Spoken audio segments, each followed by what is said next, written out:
নমস্কার বন্ধুরা, আজ আমি আবার নিয়ে এলাম তোমাদের পছন্দের অন্যতম গোয়েন্দা চরিত্র কিরিটি রায়কে, যাকে সৃষ্টি করেছিলেন ডক্টর নিহার রঞ্জন গুপ্ত, যিনি জন্মগ্রহণ করেন 1911 সালের 6ই জুন এবং তার মহাপ্রয়াণ ঘটে 1986 সালের 20শে ফেব্রুয়ারি।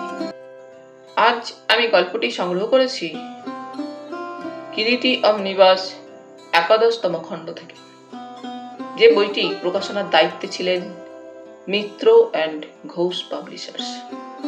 এদের সকলের প্রতি আন্তরিকভাবে কৃতজ্ঞতা নিবেদন করে শুরু করছি আজকের গল্প হিরকাঙ্গুড়িও। আজ থাকলো প্রথম পর্ব। বাইরে ঝমঝম করে বৃষ্টি পড়ছিল। কাল মধ্যরাত্রি থেকে বৃষ্টি নেমেছে, বিরামহীন বৃষ্টি, একটানা ঝরছে তো ঝরছেই। রাস্তাঘাট জলমগ্ন, জলে চারিদিক থই থই করছে। রাস্তার কোথাও গোড়ালি জল, কোথাও তার চাইতেও বেশি। সমস্ত আকাশটা মেঘে মেঘে একেবারে মসিবর্ণ আকাশ মধ্যে মধ্যে বিদ্যুতের ঝলকে ঝলসে ঝলসে উঠছিল। শুধু তো বৃষ্টি নয়, সেই বৃষ্টির সঙ্গে শোঁ শোঁ হাওয়া, এলোমেলো হাওয়া। বেলা প্রায় 10টা হবে। অবিশ্রান্ত জল হলেও যানবাহন ও মানুষজনের কিন্তু বিশ্রাম ছিল না। একমাত্র ট্রাম ব্যতীত অন্য সর্বপ্রকার যানই চলাচল করছিল ওই প্রচন্ড বৃষ্টির মধ্যেই। ছাতি মাথায় মানুষজনও পথে চলছিল। এই দুর্যোগের মধ্যে কিরিটির বাড়ি থেকে বাইরে বেরোবার একটুও ইচ্ছা ছিল না, কিন্তু দক্ষিণ কলকাতার ডিসি মানিক চাটুর্যে তাকে নিষ্কৃতি দেয়নি। আসতেই হবে বলে তাকে বাড়ি থেকে টেনে বের করেছিল। কিরিটি তার গাড়ির পেছনের সিটে চারিদিককার কাঁচ তুলে দিয়ে বসেছিল। হীরা সিং গাড়ি চালাচ্ছিল। রাস্তাঘাট জলমগ্ন, তার মধ্যে দিয়ে সন্তর্পণে গাড়ি চালাচ্ছিল হীরা সিং। সার্কুলার রোডে ক্রিমেটোরিয়াম ছাড়িয়ে জোড়া গির্জার পিছন দিকে একটা বাড়িতে তাকে যেতে হবে। মানিক চাটুর্যে তাকে বলেছে বড় রাস্তার ওপরেই পুলিশের জিপ থাকবে, সে তাকে পথ দেখিয়ে আনবে। কি এক নবাব সাহেবের বাড়িতে তার তৃতীয়া বেগম সাহেবা নাকি নিহত হয়েছে। কেন, কি বৃত্তান্ত কিছুই ফোনে জানায়নি মানিকবাবু, আর কিছুই। কেবল বলেছে আসুন, এলেই সব জানতে পারবেন, আপনার সাহায্য একান্ত প্রয়োজন। কিরিটি এড়াবার চেষ্টায় ছিল, বলেছিল হত্যা না আত্মহত্যা। আত্মহত্যা নয়, pure and simple case of murder. আসুন একবার দয়া করে, আপনি কিছু ভাববেন না। ক্রিমেটোরিয়ামটা ছাড়ালেই জোড়া গির্জার আগে বড় রাস্তার ওপরেই পুলিশের জিপ দেখতে পাবেন। আসল ব্যাপারটা হচ্ছে কিরিটি ওই মানিক ছেলেটিকে একটু স্নেহ করে। বয়স বেশি নয়, এখনো 30 হয়নি। কয়েক বছর মাত্র পুলিশের কাজে ঢুকেছে এবং ইতিমধ্যে ডিএসপির পদে উন্নীত হয়েছে। বেটে খাটো মানুষটা, রোগা পাতলা গড়ন। বছরখানেক পূর্বে একটা বিচিত্র হত্যা মামলার ব্যাপারে প্রথম ওই মানিক চাটুর্যের সঙ্গে কিরিটির পরিচয় হয়। সেই সময় কিরিটি ছেলেটার বুদ্ধি ও বিচার শক্তি দেখে চমৎকৃত হয়েছিল। সেই মানিক চাটুর্য যখন ডেকেছে, ব্যাপারটার মধ্যে নিশ্চয়ই রহস্যের বৈচিত্র্য কিছু আছে। নচেত এই ঝড় বৃষ্টির মধ্যে এমন করে জরুরি তলব দিয়ে বিরক্ত করতো না। সার্কুলার রোডের একটা বিশেষত্ব আছে, যত জলই হোক না কেন, কলকাতা শহরের রাস্তাঘাট যতই জলে ডুবে যাক না কেন, এই রাস্তায় কখনো তেমন জল জমে না। ক্রিমেটোরিয়াম ছাড়াবার পরই জোড়া গির্জার অল্প দূরে দেখা গেল একটা ক্যালকাটা পুলিশের জিপ দাঁড়িয়ে আছে। কিরিটি আগে থাকতেই হীরা সিংকে নির্দেশ দিয়ে রেখেছিল। হীরা সিং সোজা গিয়ে জিপটার পাশে গাড়ির ব্রেক কষল। অতঃপর সেই জিপ গাড়ি পথ দেখিয়ে নিয়ে চলল। পূবমুখ রাস্তাটা ধরে কিছু দূরে এগোবার পর একটা বাগান ও গেটওয়ালা পুরাতন বাড়ির মধ্যে ওরা পরপর এসে প্রবেশ করলো। অনেকটা জুড়ে বাগান, তার মধ্যে বড় বড় দেবদারু গাছ। বৃষ্টি ও হাওয়ায় ওলট পালট করছিল গাছগুলো। 3 তলা একটা বিরাট পুরাতন বাড়ি। গাড়ি বারান্দার নিচে এসে গাড়ি দুটো আগে পিছে থামলো। গাড়ি বারান্দায় দুজন লাল পাগড়ি দাঁড়িয়েছিল। কিরিটি গাড়ি থেকে এসে নামতেই তাদের মধ্যে একজন কিরিটিকে সেলাম দিয়ে বললে, ডিসি সাহেব ভেতরে আছেন, যান। যে সার্জেন্টটা জিপে অপেক্ষা করছিল কিরিটির জন্য। সেই কিরিটির গাড়ি দেখে জিপ থেকে নেমে বর্ষাতি গায়ে এগিয়ে আসে। কিরিটি প্রশ্ন করে, কত দূর? এই কাছেই, আসুন। অনেককালের পুরনো বাড়ি বলেই মনে হয়। এখানে ওখানে দেওয়ালের প্লাস্টার খসে পড়েছে। প্রথমেই একটা হল ঘর, বিরাট আকারের হল ঘর। মাথার ওপর সিলিং অনেক উঁচুতে। সিলিং থেকে দুটি বড় বড় ঝাড়বাতি ঝুলছে। ইলেকট্রিক আলো ও দুটো ফ্যানও আছে। দেওয়ালে বিরাট বিরাট কয়েকটি অয়েল পেন্টিং টাঙানো ছিল, জাঁকজমক পোশাক পরা ছবির মানুষগুলোর। মেঝেতে পুরু কার্পেট বিছানো। কয়েকটি পুরাতন আমলের গদি মোড়া ভেলভেটের সোফা সেটও আছে। হলঘরের মধ্যে ঢোকার সঙ্গে সঙ্গেই প্রায় অন্দরের দরজাপথে মানিক চাটুর্যে এসে কক্ষে প্রবেশ করল। এসেছেন মিস্টার রায়, আসুন। মানিক চাটুর্যের পরনে পুলিশের ইউনিফর্ম। কি ব্যাপার মানিকবাবু? একটি সুন্দরী মেয়ে নিহত হয়েছে। কিরিটি মৃদু হাসল, তারপর বলল, খুব সুন্দর বুঝি? না দেখলে ঠিক বুঝতে পারবেন না মিস্টার রায়, চলুন আগে দেখবেন।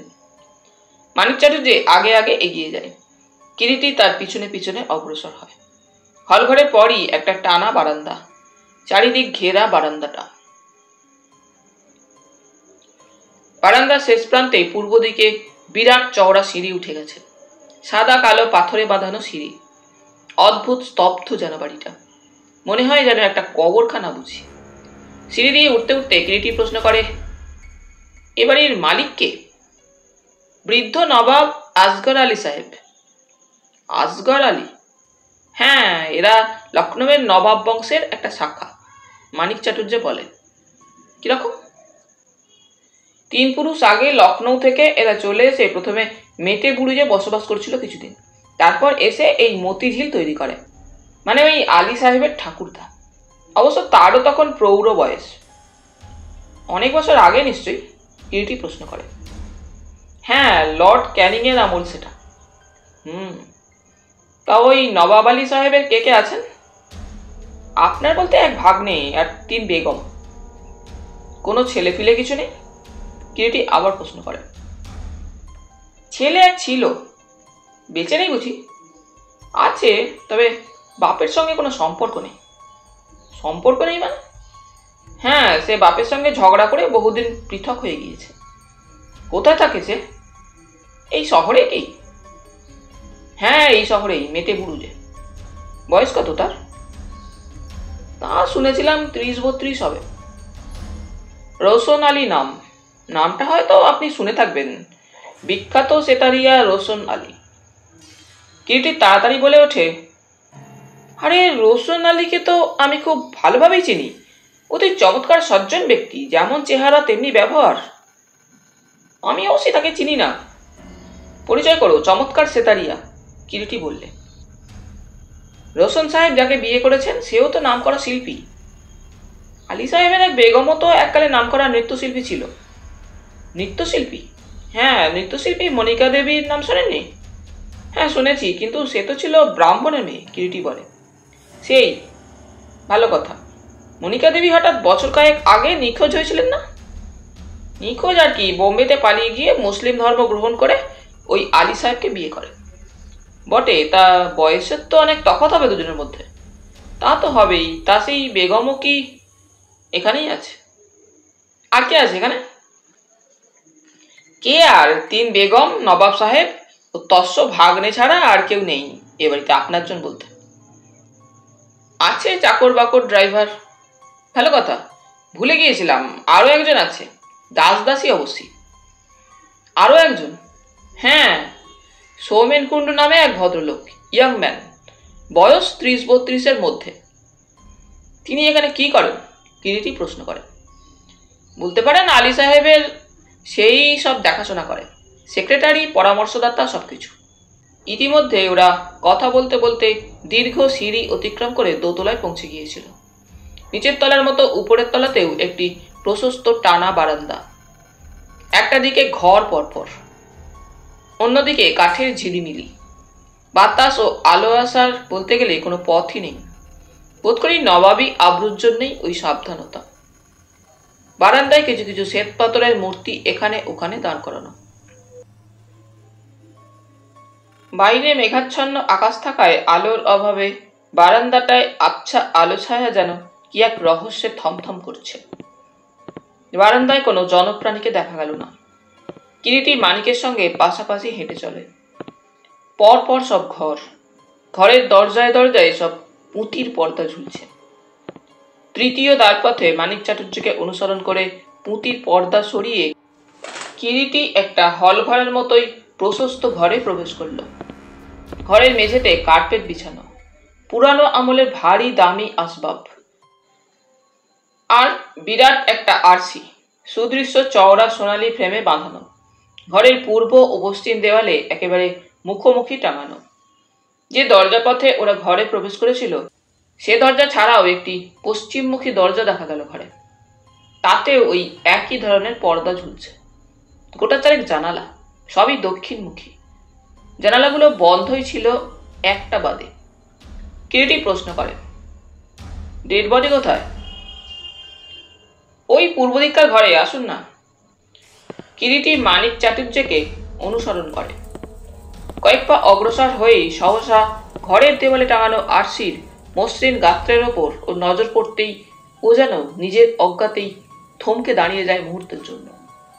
একটি নারীর মুখ চকিতে ভেসে উঠেছিল আরসির মসৃণ গাত্রে। বোরখায় আবৃত মুখখানা, কিন্তু মুহূর্তের জন্য বোরখা মুখের উপর থেকে অপসারিত হয়েছিল। কি সুন্দর, কি কমনীয় একখানি নারীর মুখ। টানা ভ্রু, টানা টানা দুটি চোখ, আর সেই চোখের তারায় যেন একটা ভীতি, একটা সংশয়। কিরিটি থমকে দাঁড়াবার সঙ্গে সঙ্গেই আরসির গা থেকে সে মুখের প্রতিচ্ছবি মিলিয়ে দেয়। কিরিটিকে থামতে দেখে মানিক চাটুর্য শুধালো, কি হলো? না, কিছু না, চলুন। কিরিটির কথা শেষ হলো না।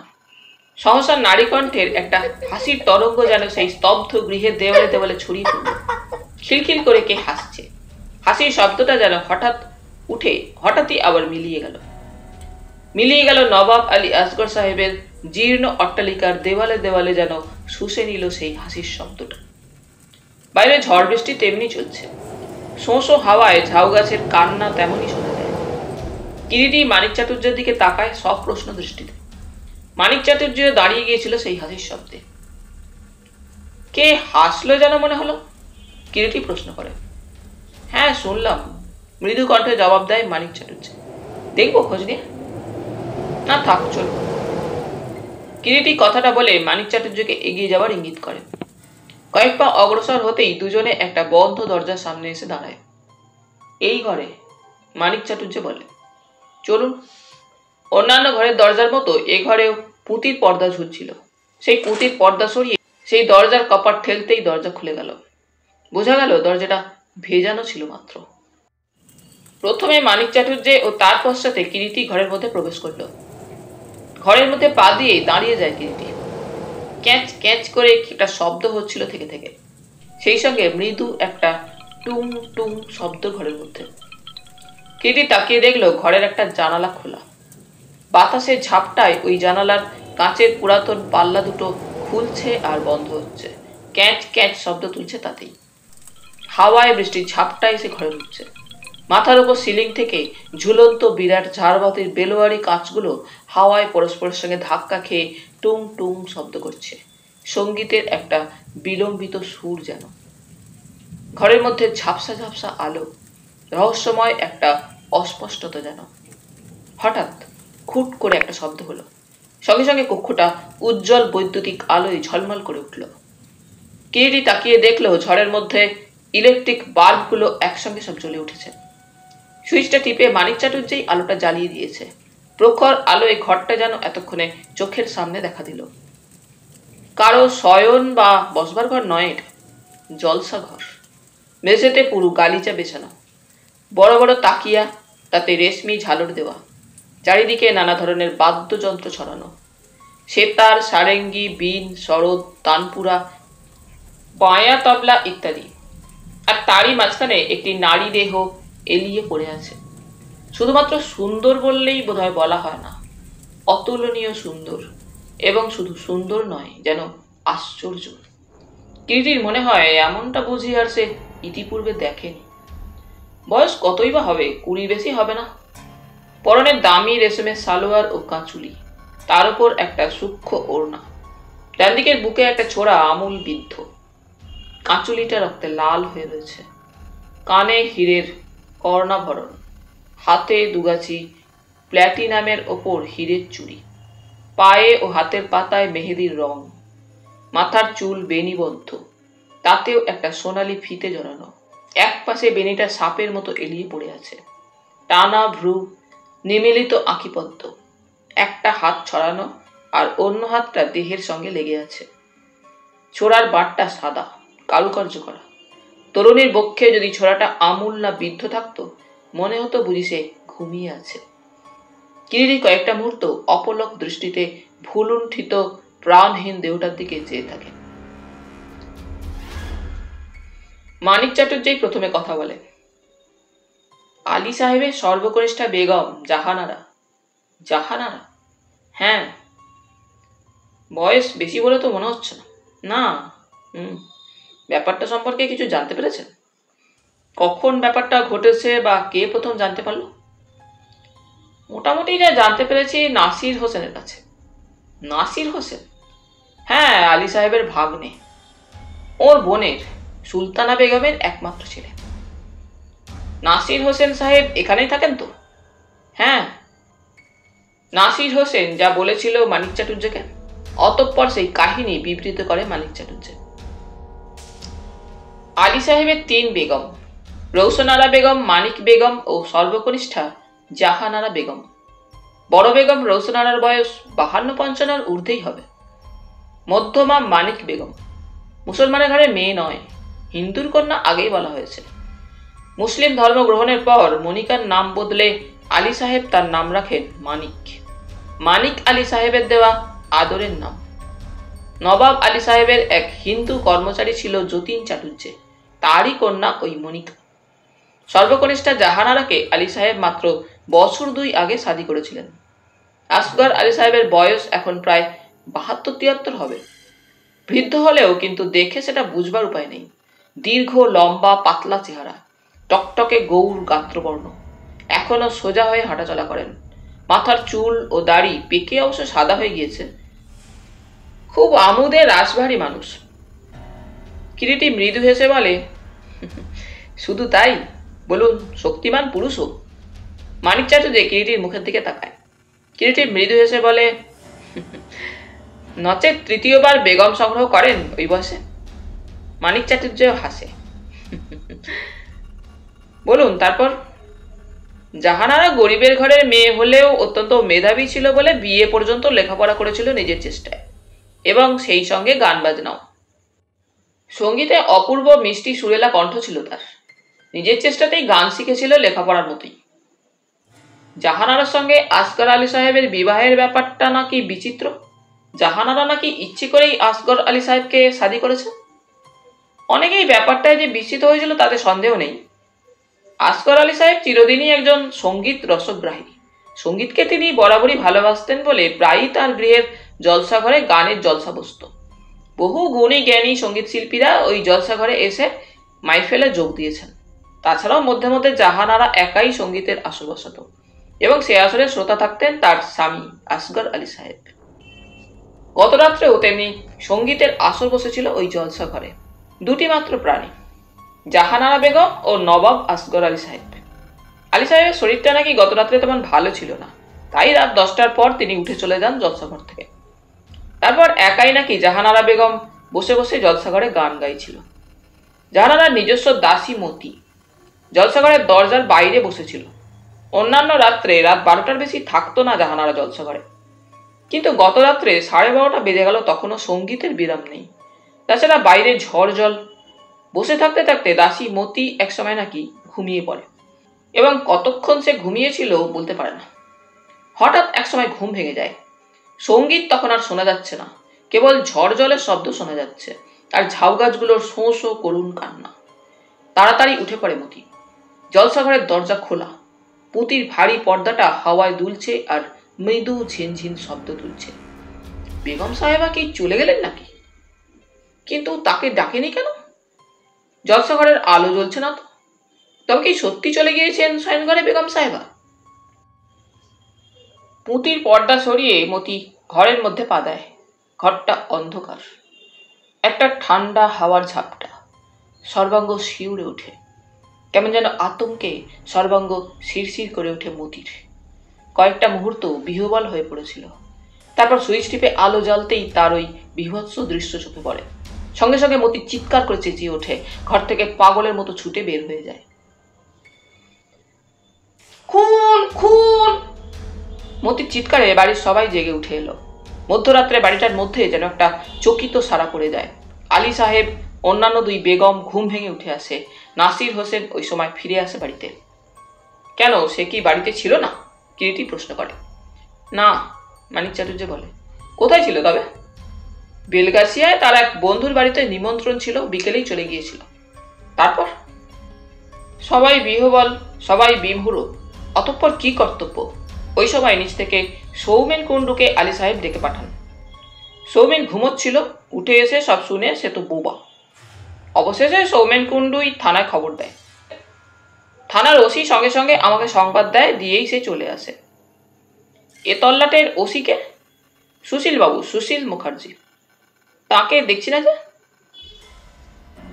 আছে সে। কোথায়? আলী সাহেবের ঘরে বোধহয় বসে আছে, জবানবন্দি নিচ্ছে।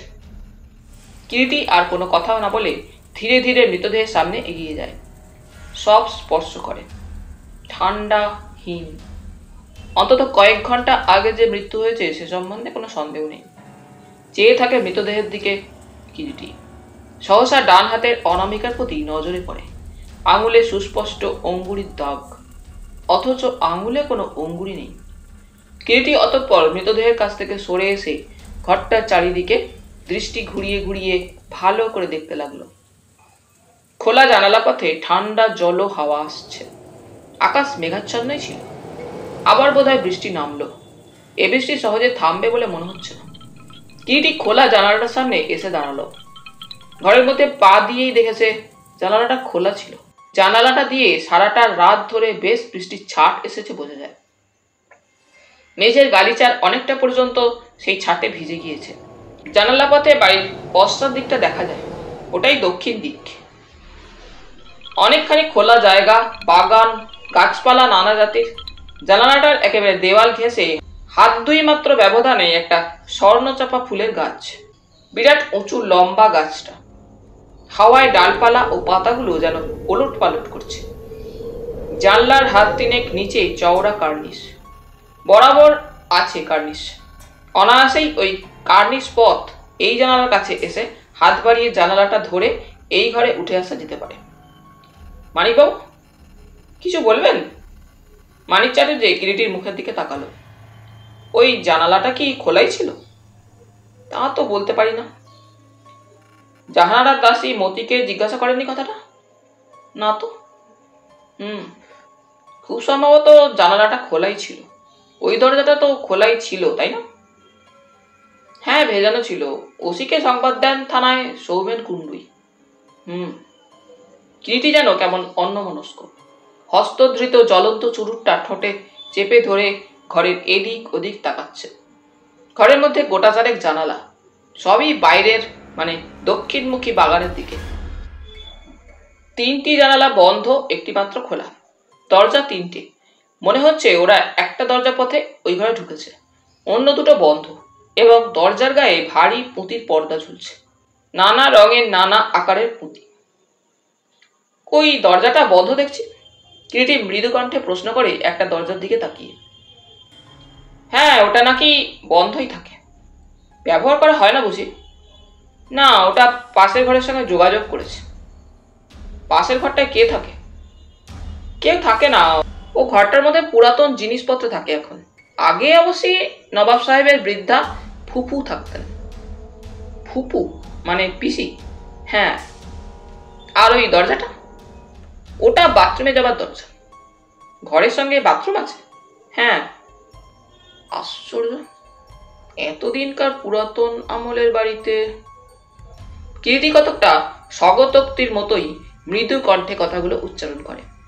মানিক চাটুর্যে জিজ্ঞাসা করে, কিছু বলবেন? না। আচ্ছা চাটুর্য সাহেব, বলুন। আচ্ছা, আলী সাহেবের বেগমদের কার কত বয়স জানেন? মানে অনুমান আপনার? আপনি তো সকলেরই জবানবন্দি নিয়েছেন।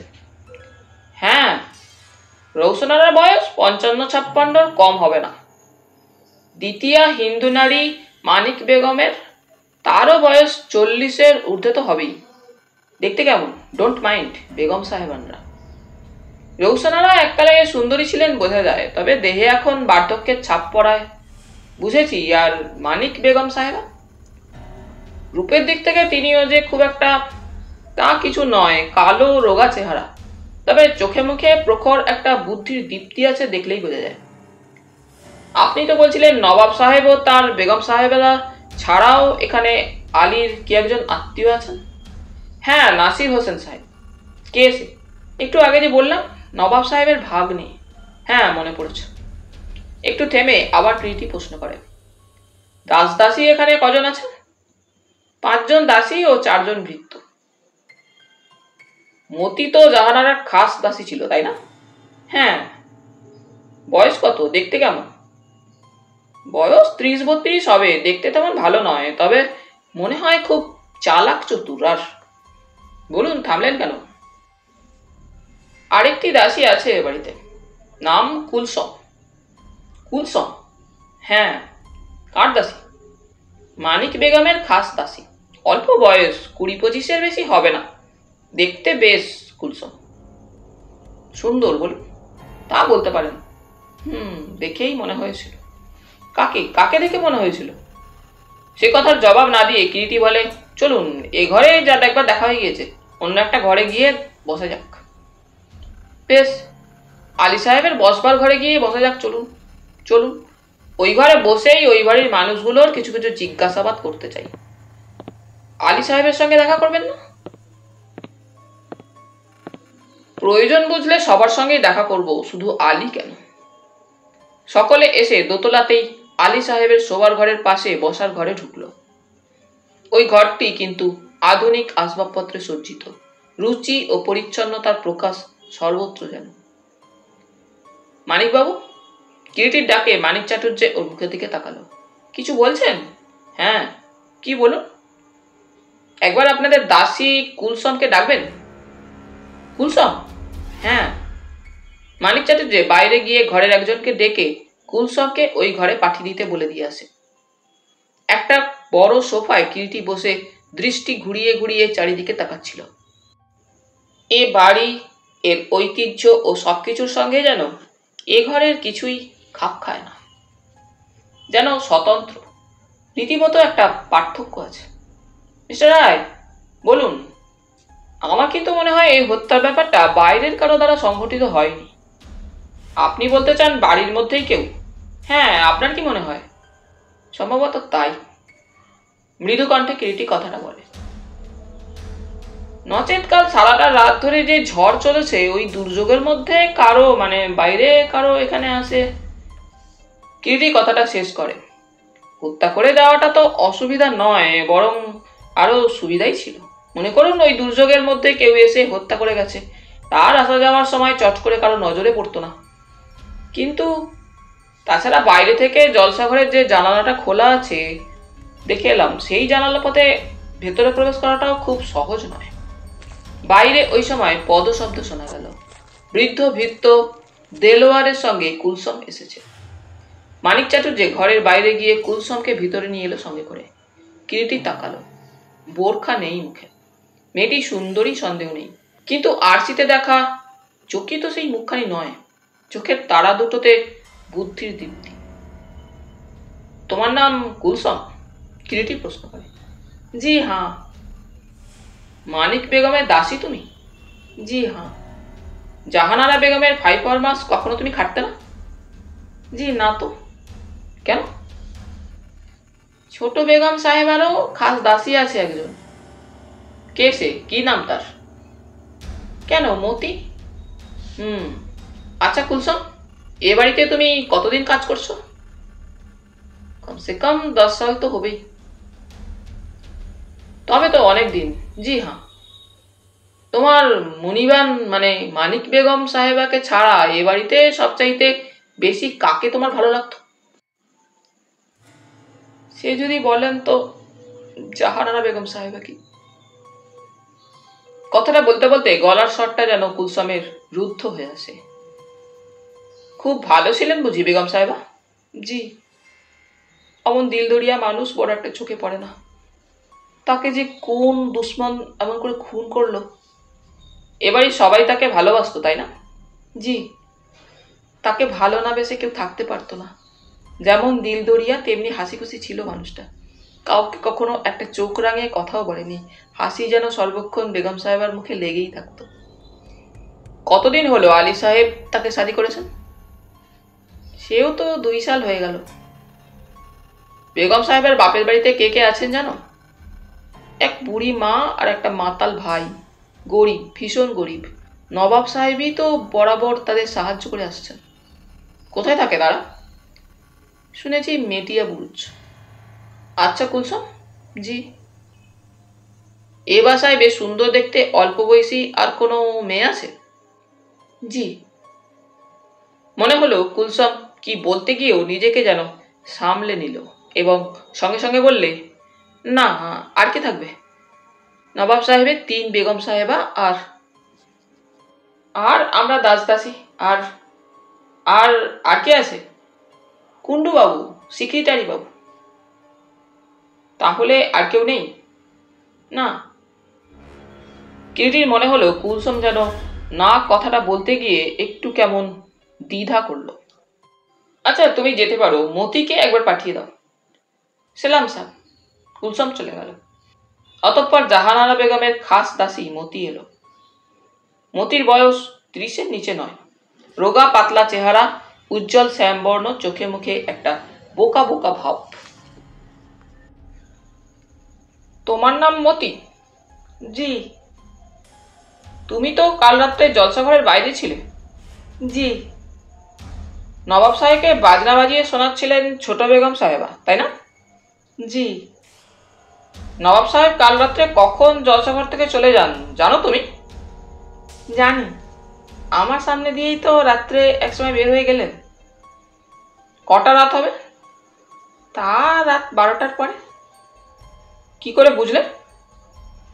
দালানের ঘড়িতে রাত 12টা, তার আগে ঢং ঢং করে বেজে গিয়েছিল। আচ্ছা, নবাব সাহেব চলে যাবার পর তো একাই বেগম সাহেবা জলসাঘরে ছিলেন? জি। আর কে থাকবে? একা একাই বেগম সাহেবা বাজাচ্ছিলেন। ঘরে আর কেউ ঢোকেনি তুমি ঠিক জানো? জানি। আর কে ঢুকবে? অত রাত হয়ে গিয়েছিল, তুমি তো ঘুমিয়েও পড়তে পারো সেই সময়। ঘুমিয়ে? হ্যাঁ, তুমি ঘুমিয়ে পড়োনি? একটু ঘুমিয়েছিলে তাই না? বোধহয় একটু ঘুমিয়েছিলাম। একটু নয়, মনে হচ্ছে বেশ ঘুমিয়েছিলে কিছুক্ষণ। অনেক রাত বাদলা, ঠান্ডাও পড়েছিল, তাই না? মতি মাথা নিচু করে থাকে। কিরিটি বলে চলে মতির দিকে তীক্ষ্ণ দৃষ্টিতে তাকিয়ে। সেই সময় জলসাঘরে কেউ যেতেও পারে, বের হয়েও আসতে পারে। তাছাড়া তুমি যে কেবল ঘুমিয়েছিলে তাই নয়, খুব গভীর ঘুম ঘুমিয়েছ। না না। হ্যাঁ, নচেত তুমি তোমার বেগম সাহেবার মৃত্যু চিৎকারটা ঘরের দরজায় বসে নিশ্চয়ই শুনতে পারতে। খুব ঘুমিয়েছিলে তুমি। মতি চুপ। বলো, জবাব দাও। জি। কিছু পেয়েছিলে কাল সন্ধ্যায়? জি। মতি ভয়ে ভয়ে তাকালো কিরিটির মুখের দিকে। কিরিটি প্রশ্নটার পুনরাবৃত্তি করে, জিজ্ঞাসা করে, কাল সন্ধ্যার সময় বা তারপর, মানে প্রথম রাত্রের দিকে কিছু খেয়েছিলে? জি। কি জিজ্ঞাসা করছি বুঝতে পারছো না মতি? জি। কিছু খেয়েছিলে বা কেউ কিছু, এই যেমন ধরো শরবত বা ওই জাতীয় কিছু তোমাকে খাইয়েছিল বা তুমি ইচ্ছা করে খেয়েছিলে? না। খাওনি? নেই। ভালো করে মনে করে দেখো মতি, নচেত অমন গভীর ঘুম তুমি ঘুমোতে পারতে না। মতি চুপ করে থাকে। শোনো মতি, তুমি তো বুঝতে পারছো তোমার মনিবান বেগম সাহেবাকে কাল রাত্রে কেউ ছোড়া মেরে নৃশংসভাবে খুন করেছে এবং তুমি তাকে খুব ভালোবাসতে এবং সেও তোমাকে বাসত। জি। তুমি কি চাও না হত্যাকারী ধরা পড়ুক? জি। আচ্ছা মতি, বলুন। নবাব সাহেব সুরা পান করেন, তাই না? জি। বেগম সাহেবা পান করতেন না? আমার মনিবানও পান করতেন মধ্যে মধ্যে। আর অন্যান্য বেগমরা? বড় বেগম সাহেব আর সিদ্ধি খান। সিদ্ধি? জি। কে তৈরি করে দিত? কুলসম। কেবল বড় বেগম সাহেবাই খান, আর কেউ এ বাড়িতে সিদ্ধি খায় না? কুলসমও নিশ্চয়ই খায়, তাই না? জি। তুমিও মধ্যে মধ্যে খাও, তাই না? জি। কথাটা হঠাৎ বলেই সঙ্গে সঙ্গে মতি যেন নিজেকে সামলে নেবার চেষ্টা করে। না না, আমি কীর্তি তাকে সামলাবার সময় দেয় না। প্রায় সঙ্গে সঙ্গে তীক্ষ্ণ কণ্ঠে বলে ওঠে, হ্যাঁ, মধ্যে মধ্যে তুমিও খাও, আর কাল সন্ধ্যায় তুমি একটু বেশি সিদ্ধি খেয়েছিলে। মতি যেন কেমন থতমত খেয়ে চুপ করে থাকে। খেয়েছিলে কিনা বলো? জি। খুব মৃদু কণ্ঠে সাড়া এলো। অনেকটা? না, 1 গ্লাস। জলসা ঘরের বাইরে থাকতে থাকতে বাদলার ঠান্ডায় সিদ্ধির নেশায় ঘুম পেয়েছিল তোমার, তুমি ঘুমিয়ে পড়েছিলে। এখন ঠিক করে বলো, কখন তোমার ঘুম ভেঙেছিল? কখন প্রথম তুমি তোমার মনিবকে ডাকতে জলসা ঘরে ঢুকেছিলে? রাত তখন, বলো কত রাত তখন? রাত 2টো হবে। হঠাৎ ঘুমটা ভেঙে গেল? জি, একটা শব্দে ঘুমটা ভেঙে গিয়েছিল। কিরকম শব্দ শুনেছিলে? একটা কিছু পড়ে যাওয়ার শব্দ, কেউ যেন পড়ে গেল। তারপর চেয়ে দেখি কেউ কোথাও নেই, বারান্দাটা খালি। তবু মনে কেমন সন্দেহ হলো, উঠে সিঁড়ির দিকে যাই। বলো, থামলে কেন? তারপর? সিঁড়ির কাছাকাছি যেতে আমার নজরে পড়ে কয়েকটা ভাঙা কাচের চুড়ি। কাচের চুড়ি? জি, আমি সেগুলো রেখে দিয়েছি। তারপর? আমি তারপর জলসা ঘরে এসে ঢুকি। কেন জলসা ঘরে ঢুকলে কেন? কেমন যেন চারিদিকে একবারে চুপচাপ, কোনো শব্দ নেই। আগে 2বার ঘুম ভেঙেছে, সেতার বাজানোর শব্দ কানে এসেছে। ভাবলাম তাই বেগম সাহেবা হয়তো চলে গেছেন শোবার ঘরে। বলো তারপর? ঘরের মধ্যে ঢুকে দেখি বেগম সাহেবা। বলো কি? মুখে একটা রেশমি রুমাল বাঁধা, আর বুকে তার একটা ছোড়া বিধানো। তিনি যন্ত্রণায় গু গু করছে। তাহলে তখনও তোমার বেগম সাহেবা বেঁচে ছিলেন? জি। সঙ্গে সঙ্গে তুমি লোক ডাকলে না কেন? কেমন যেন হকচকিয়ে গিয়েছিলাম প্রথমটায়। তারপর তাড়াতাড়ি বেগম সাহেবার মুখের রুমালটা কোনো মতে খুলে ফেলে দিতেই কি সেই মুহূর্তেই বেগম সাহেবের শরীরটা 2বার কেঁপে উঠল। মুখ হাঁ করে কিছু যেন বলবার চেষ্টা করলেন, কিন্তু পারলেন না। মাথাটা কাত হয়ে পড়লো। বুঝলাম বেগম সাহেবা মারা গেছেন। হঠাৎ ওই সময় চোখে পড়লো আমার জামা কাপড়ের রক্ত। রক্ত? হ্যাঁ, বেগম সাহেবার রক্ত। আচ্ছা মতি, তখন তুমি সকলকে ডাকলে না কেন? না বাবুজি, ডাকিনি, ভয়ে। ভয় কিসের? যদি আমার জামা কাপড়ের রক্ত দেখে সবাই আমাকেই সন্দেহ করে। তারপর তুমি কি করলে? তাড়াতাড়ি ঘর থেকে বের হয়ে নিজের ঘরে চলে যাই। বুকটার মধ্যে তখন আমার ধড়স ধড়স করছে, গলা শুকিয়ে গিয়েছে। আর সেই রক্ত মাখা জামা কাপড়গুলো কি করলে? সেই রাত্রে খুলে পরিষ্কার করে সোজা নিচে বাবুর্চিখানায় চলে যাই। চুল্লির আগুনে সেকে সেকে সেগুলো শুকিয়ে উপরে চলে আসি। তারপর আরো খানিকক্ষণ বাদে সকলকে ডাকি। তাহলে সকলকে তুমি ডাকো রাত 3টের পর, নিশ্চয়ই কোনো এক সময়। ওই রকমই হবে বাবুজি।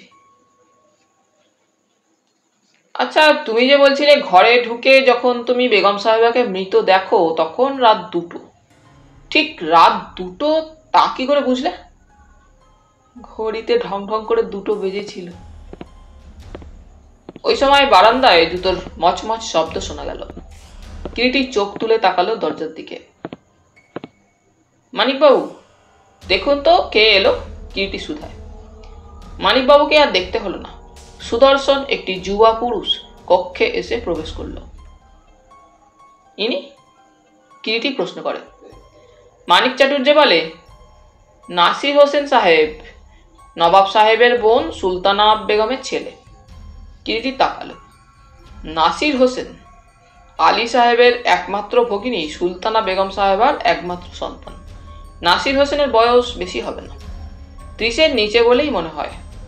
দোহারা চেহারা, মাথায় কোঁকড়া কোঁকড়া চুল, দাড়ি গোঁফ নিখুঁতভাবে কামানো, গায়ের রং উজ্জ্বল শ্যাম, চোখে মুখে একটা বুদ্ধির দীপ্তি আছে। চোখে চশমা, দামি সোনার ফ্রেম, পরনে টেরিলিনের আমেরিকান কাটের প্যান্ট ও বুশ শার্ট, পায়ে চপ্পল। একা নাসির হোসেনই নয়, তার পিছন পিছন ঘরে এসে প্রবেশ করেন নবাব সাহেবের সরকার বা সেক্রেটারি সৌরিন কুন্ডু মশাইও। শেষোক্ত ব্যক্তির বয়স 30-এর ঊর্ধ্বে বলেই মনে হয়। রোগা পাকানো চেহারা, গায়ের রং কুচকুচে কালো, মুখে ছোট ছোট কাঁচা পাকা দাড়ি। বোধহয় ভদ্রলোক নিয়মিত ক্ষৌরকর্ম করেন না। কথা বললেন প্রথমে সৌরিন কুন্ডুই। চাটুর্যে সাহেব, নাসির হোসেন বলছিলেন। নাসির হোসেনই এবার কুন্ডু মশাইয়ের অর্ধসমাপ্ত কথাটা শেষ করল।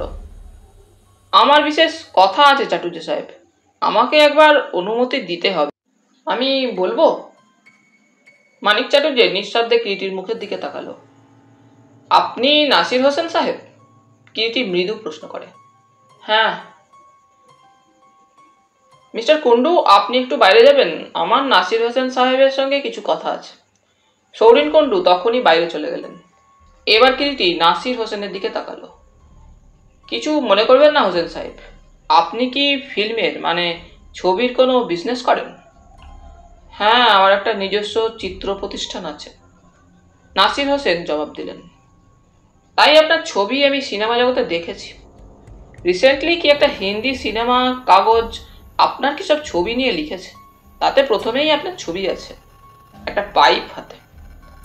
মৃদু হাসলো নাসির হোসেন। হ্যাঁ, বের হয়েছে আমার নতুন ছবি এ জিন্দেগি কিতনি প্যারা হ্যায়। বেশ সুন্দর নামটা তো ছবির, কিরিটি বলে। আমারই গল্প, আমারই সিনারি ও ডাইরেকশন। তাই বুঝি? কিরিটি আবার নাসির হোসেনের মুখের দিকে তাকালো। হ্যাঁ।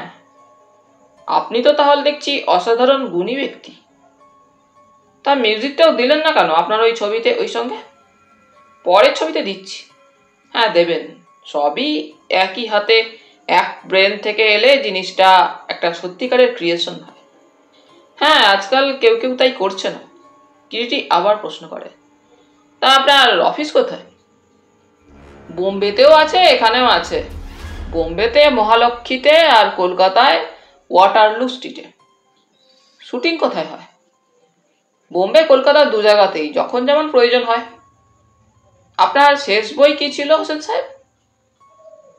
এ দুনিয়া গোল হ্যায়। বাহ, বেশ সুন্দর নাম তো।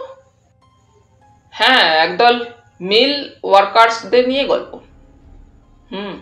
আচ্ছা হোসেন সাহেব, আপনাদের তো শুনেছি এক একটা ছবি, বিশেষ করে হিন্দি ছবি করতে প্রচুর টাকা লাগে, মানে লাখ লাখ টাকার ব্যাপার, তাই না?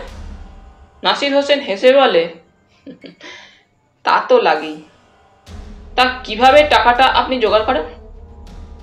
ডিস্ট্রিবিউটাররা দেয় অগ্রিম। তাহলেও ইনিশিয়ালি তো একটা মোটা টাকা লাগেই। তা লাগে। আপনার মামা মানে নবাব সাহেবই বোধহয় সে টাকাটা আপনাকে দেন। একবার দিয়েছেন, আর দেন না? তবে তবে এবার দেবেন বলেছেন। যে নতুন ছবিটা ইস্টম্যান কালারে করব ঠিক করেছি, সেটার ফিনান্স করবেন। হয়তো। হয়তো কেন বলছেন? সন্দেহ আছে নাকি কিছু? মানে বাধা দিয়েছিলেন আমার ছোট ভাই, মানে জাহানারা বেগম, যিনি। হ্যাঁ। কিরিটি একটু থেমে নাসির হোসেন সাহেবের মুখের দিকে তাকিয়ে বলে, এবার বোধহয় আর বাধা থাকলো না, কি বলেন? যেন নাসির হোসেন সাহেব হঠাৎ কেমন চমকে ওঠে। বলছিলাম এখন যখন তিনি আর রইলেন না, আপনার বাধাও আর থাকলো না, বিশেষ করে তিনি যখন বাধা দিচ্ছিলেন। কি বলেন? নাসির হোসেন সাহেব কোনো কথা না বলে চুপ করে থাকেন। আপনার 3 মামির মধ্যে বোধহয় ওই মামিরই বেশি আধিপত্য ছিল নবাব সাহেবের ওপরে, তাই না? ঠিকই ধরেছেন। যাক, কাল রাত্রে আপনি তো এই বাড়িতেই ছিলেন না? ছিলেন না? না, আমি রাত 3টের পর ফিরেছি। অত রাত পর্যন্ত কোথায় ছিলেন কাল রাত্রে? দমদমে আমার এক বন্ধুর ওখানে ছিলাম, মানে বৃষ্টির জন্য সেখানে বিকেলের দিকে গিয়ে আটকে পড়েছিলাম।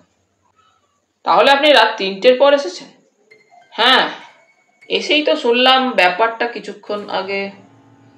আচ্ছা, আপনি যে কাল রাত্রে ফিরতে পারেননি, কেউ জানতো এই বাড়ির কথাটা? কাল আসতে পারবো না বলে ফোনে এখানে জানিয়ে দিয়েছিলাম। ফোনে জানিয়ে দিয়েছিলেন? হ্যাঁ।